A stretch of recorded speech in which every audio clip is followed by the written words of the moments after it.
तो कहानी शुरू होती है एक छोटी सी फैमिली से, इसमें 3 लोग इंक्लूड होते हैं। कहानी का मेन कैरेक्टर एडम, उसकी वाइफ क्लेयर और उनका छोटा सा बेबी फिन होता है जो उन्हें बहुत प्यारा होता है।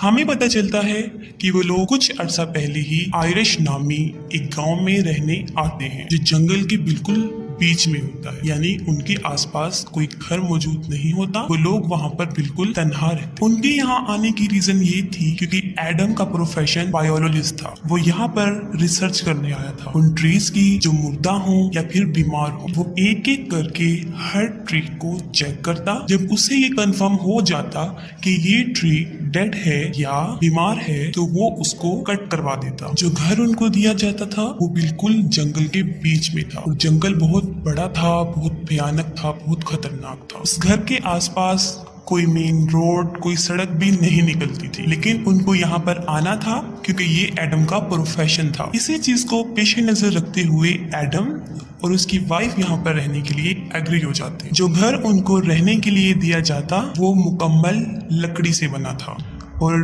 पुराना भी था क्योंकि वो जंगल भी बहुत पुराना था। उन लोगों को यहाँ पर रहते अभी कुछ दिन ही होते हैं कि एडम को पता चलता है कि वहाँ पर रहने वाले रिहायशी उससे खुश नहीं थी। खास तौर पर वो उसके काम को सख्त नापसंद करते थे। जब भी एडम गांव में उन ट्रीज को स्टडी करने के लिए जाता, गांव के लोग आहिस्ता आहिस्ता उससे नफरत करना शुरू कर देते हैं। इस गांव में रहने वाला एक आदमी जिसका नाम कॉलम होता है, वो कई बार उनके घर पर आता है और वो एडम की वाइफ को समझाता है कि जो उसका हस्बैंड कर रहा है वो ठीक नहीं है, उसे बंद किया जाए क्योंकि वो बहुत गलत है और उसको नहीं पता कि वो ये इसके पीछे कितनी बड़ी रिस्क ले सकता है, कितना डेंजर हो सकता है ये। एडम की वाइफ उसकी बातें सुन लेती है। उसके बाद वो एडम को बताती है कि एक बार आपको उसकी बात सुन लेनी चाहिए कि वो क्या कहना चाहता है, लेकिन एडम उसकी बात को इग्नोर कर देता है और ये कह देता है कि ये सब मुझे यहाँ से भगाने की साजिश है और कुछ नहीं।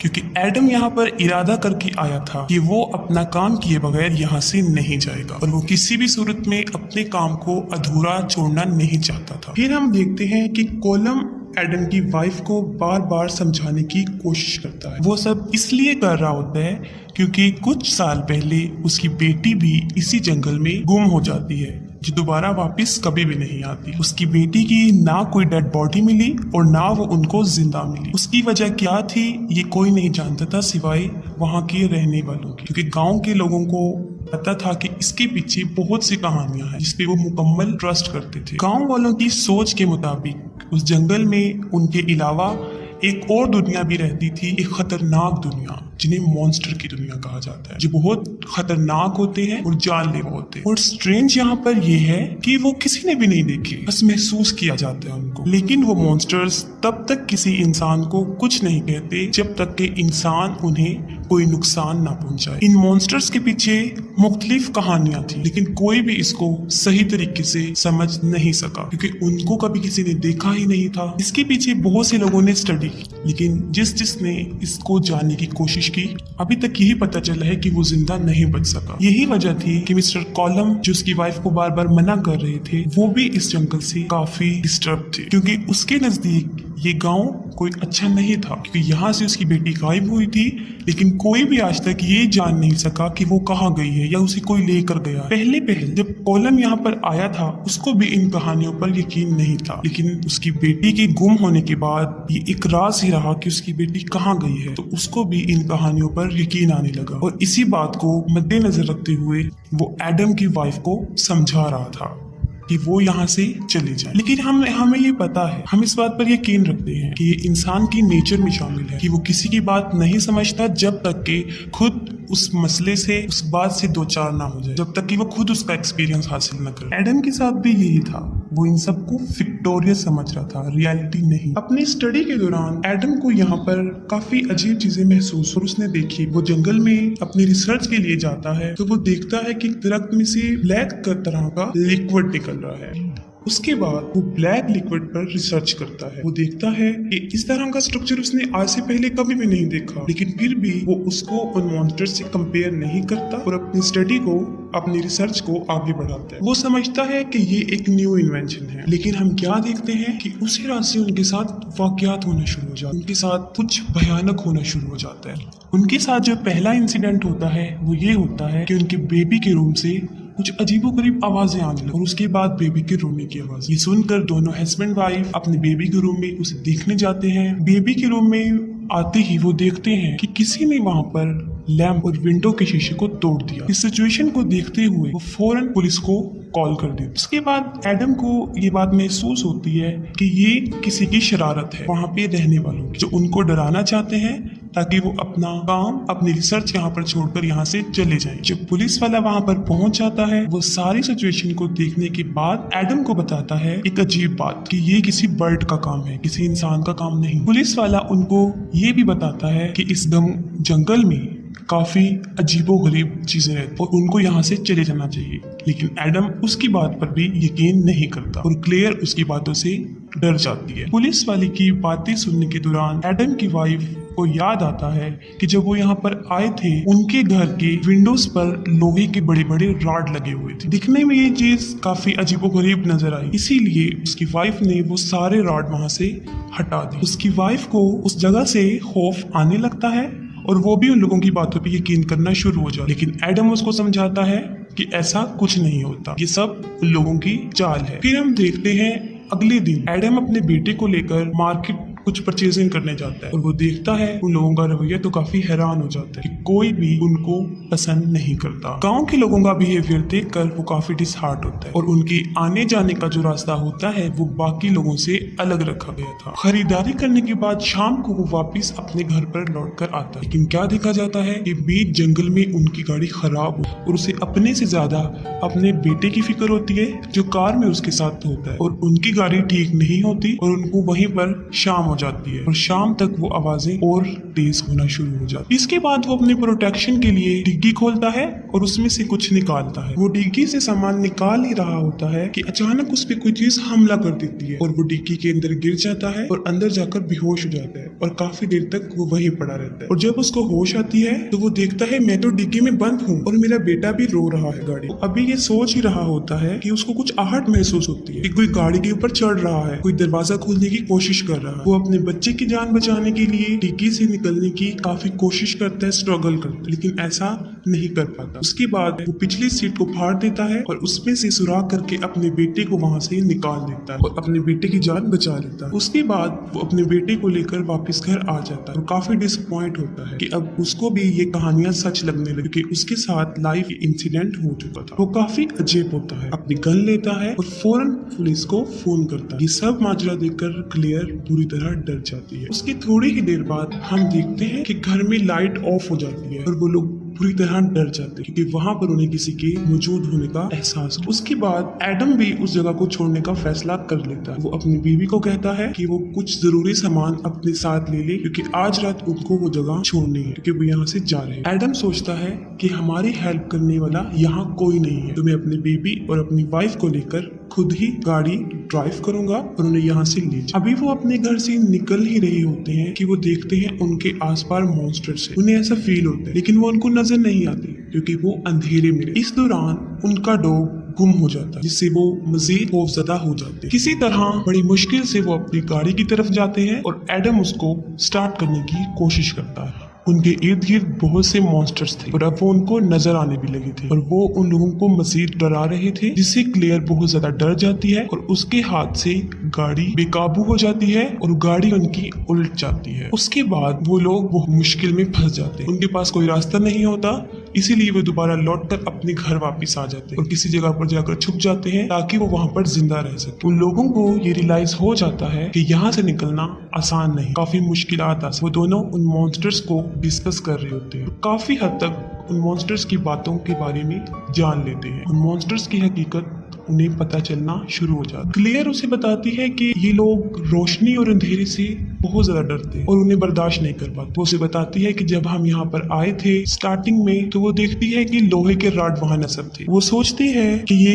वैसे ही किसी ने फजूल लगाए हैं, इसीलिए वो ये सोचकर उनको वहां से उतार कर फेंक देती है। लेकिन अब हमें पता चलता है कि वो क्यों लगाए गए थे, क्योंकि जो वहां पर रहता था उनसे पहले वो इस मसले से दो चार था, उसे काफी मुश्किलात आई थी। उसने अपनी सेफ्टी के लिए वो लोहे के रॉड वहां पर लगाए थे। वो मॉन्स्टर्स तादाद में इतने ज्यादा थे कि कुछ अंदाजा नहीं लगाया जा सकता। एडम और उसकी वाइफ जब ये सब बातें कर रहे होते हैं तो उन्हें अपने आसपास कुछ आहट महसूस होती है कि जैसे वहां पर मॉन्स्टर्स है। एडम उठता है और दरवाजे से बाहर झांकता है और देखता है कि वहां पर क्या चीज है। वो अभी देख रहा होता है कि अचानक से एक लंबी सी सुई उसकी आंख में चली जाती है। उसके बाद एडम बुरी तरह पीछे गिर जाता है क्योंकि उसकी आंख काफी जख्मी हो जाती है और उसमें से खून आने लग जाता है। और वो सुई किसने डाली थी? वो उन मॉन्स्टर्स का ही काम था। वो कहते हैं कि हमें सुबह तक जिंदा रहना है क्योंकि सुबह की रोशनी में वो कभी इन पर हमला नहीं कर सकेंगी और वो यहाँ से चले जाएंगे। लेकिन उनके ऊपर ये रात बहुत भारी थी और उनके लिए गुजारना काफी मुश्किल था। वहां पर लाइट मौजूद नहीं थी और ये देखते हुए एडम बेसमेंट में जाता है और रोशनी के लिए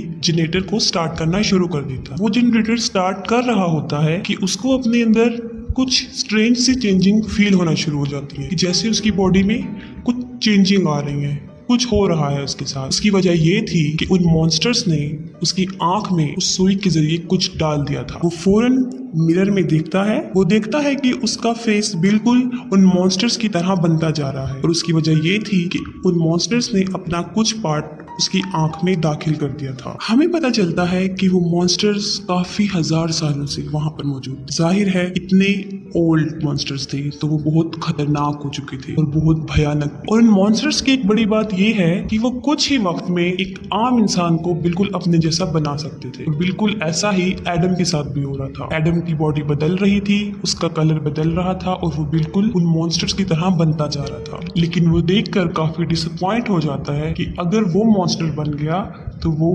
अपनी वाइफ और अपने बच्चे का दुश्मन बन जाएगा। हम देखते हैं कि जब एडम जनरेटर स्टार्ट कर रहा होता है उसके साथ ही मॉन्स्टर्स उसकी वाइफ पर हमला कर देते हैं। उसके साथ भी वही करने की कोशिश करते हैं जो उन्होंने एडम के साथ किया था, यानी अपना कुछ हिस्सा वो उसकी वाइफ की आंख में भी दाखिल करने की कोशिश करते हैं। एडम जनरेटर स्टार्ट कर लेता है और लाइट आ जाती है और वो चीजें फौरन वहां से गायब हो जाती। उसकी वजह ये होती है कि वो रोशनी में नहीं आती। एडम बिल्कुल चेंज हो रहा था, जैसे कि उसकी आंख, क्योंकि उन्होंने आंख में अपना हिस्सा शामिल किया था, उसकी आंख बिल्कुल बदल गई थी, उसका रंग बिल्कुल बदल गया था, लेकिन वो अंदर से एक इंसान ही था अभी तक। इसके बाद वो अपनी वाइफ के पास जाता है और वो उसको कहता है कि ये मॉन्स्टर्स हमें सिर्फ हमारे बेबी की वजह से तंग कर रहे हैं। मॉन्स्टर्स का यहाँ आने का मकसद फिन को यहाँ से ले जाना। हम ऐसा करते हैं कि उसको प्रोटेक्ट कर लेते हैं, उसको हम अलमारी में छुपा देते हैं और इस तरह वो बच्चे को अलमारी में रख देते हैं। कुछ देर के लिए वहां पर अमन हो जाता है, लेकिन थोड़ी ही देर बाद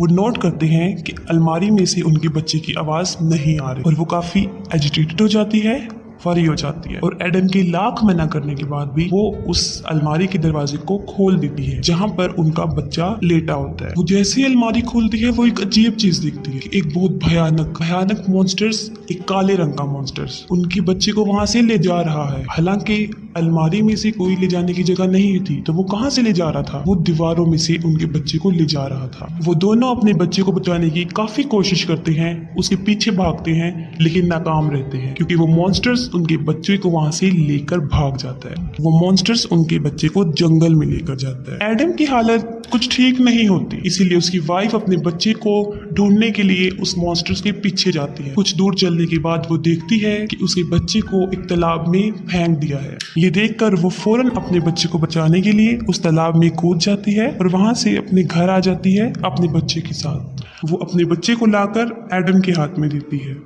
एडम अपने बच्चे को लेता है और वो नोटिस करता है और कहता है अपनी वाइफ को कि ये हमारा बच्चा नहीं है। हालांकि वो बच्चा बिल्कुल उनके बेटे जैसा ही था, लेकिन ये एडम को नजर आ रहा था कि ये उनका बच्चा नहीं है। एडम के साथ शायद इसलिए ऐसा हो रहा था क्योंकि वो भी अब उन मॉन्स्टर्स की तरह बनता जा रहा था, क्योंकि वो बीमार हो गया था। इसीलिए वो उस बच्चे को मारने की कोशिश करता है। ये देखकर उसकी वाइफ उस पर हमला करती है, उसे जख्मी कर देती है और अपने बच्चे को लेकर वहां से भाग जाती है। उसकी बीवी सोचती है कि शायद अब एडम भी उन मॉन्स्टर्स की तरह बन गया है, इसीलिए वो उसको वहां से लेकर भाग जाती है। साथ ही एडम भी अपने बच्चे की और बीवी की तलाश में निकल जाता है। हमने आपको बताया था एक शख्स कॉलम जिसकी बेटी जंगल में गुम हो गई थी। अब वो बच्ची सामने आ जाती है और एडम का बच्चा उसके हाथ में होता है। उसके बाद देखता है वो चारों तरफ से उसको मॉन्स्टर्स ने घेर लिया है और वो उन सबसे लड़ता है और अपने बच्चे को उनसे ले लेता, क्योंकि वो सोच रहा था कि उसकी बीवी के पास जो बच्चा है वो उनका नहीं है। उसके बाद एडम को उसकी बीवी और उसका बच्चा मिल जाता है।